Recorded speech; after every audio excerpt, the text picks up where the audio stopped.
సంవత్సరాల తరబడి ఎన్ని మందులు వాడినా మీ మోకాల నొప్పులు తగ్గట్లేదా? ప్రాణ పెయిన్ క్లినిక్ లో అత్యాధునిక చికిత్స. రిజర్వేషన్ల కోటా అంశం బంగ్లాదేశ్ ను కుదిపేయడంతో ప్రధానమంత్రి పదవికి షేక్ హసీనా రాజీనామా చేశారు. దీంతో దేశాన్ని గాడిన పెట్టేందుకు తాత్కాలికంగా ఏర్పడనున్న ప్రభుత్వానికి నోబెల్ బహుమతి గ్రహీత మొహమ్మద్ యూనస్ సారథిగా వ్యవహరించనున్నారు. ఏ విషయాన్ని అధ్యక్షుడు షహబుద్దీన్ ప్రెస్ సెక్రటరీ జాయినల్ అబెడిన్ ధృవీకరించారు. అధ్యక్షుడు షహబుద్దీన్ నిరసన చేస్తున్న విద్యార్థి సంఘాల సమన్వయకర్తల మధ్య జరిగిన సమావేశంలో ఈ నిర్ణయం తీసుకున్నట్లుగా వివరించారు.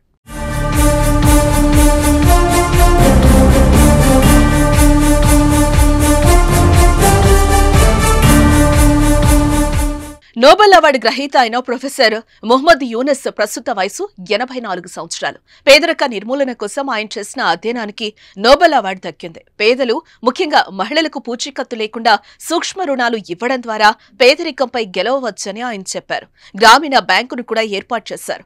దీంతో 2006లో ఆయనను నోబెల్ శాంతి బహుమతి వరించింది. అయితే ఆర్థిక అవినీతికి పాల్పడ్డారంటూ ఆయనపై తీవ్ర ఆరోపణలున్నాయి.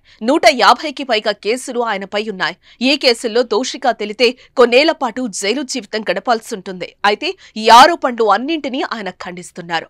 యూనస్ 1940లో చిట్టాగాంగ్లో పుట్టారు. యూనస్ ఢాకా విశ్వవిద్యాలయంలో చదువుకున్నారు. స్కాలర్షిప్ పై వాండర్బిల్ట్ విశ్వవిద్యాలయంలో ఆర్థిక శాస్త్రాన్ని అభ్యసించారు. 1969లో పీహెచ్డీ పూర్తి చేశారు. ఆ తర్వాత ఆర్థిక శాస్త్రంలో అసిస్టెంట్ ప్రొఫెసర్ గా కెరియర్ మొదలుపెట్టారు.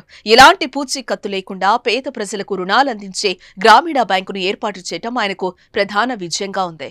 ఇక ఒక టెలికాం కంపెనీ ఉద్యోగుల డివిడెండ్ల నుంచి $2 మిలియన్ పైగా అవకతవకలకు పాల్పడ్డారంటూ ఆయనపై అభియోగాలు నమోదయ్యాయి.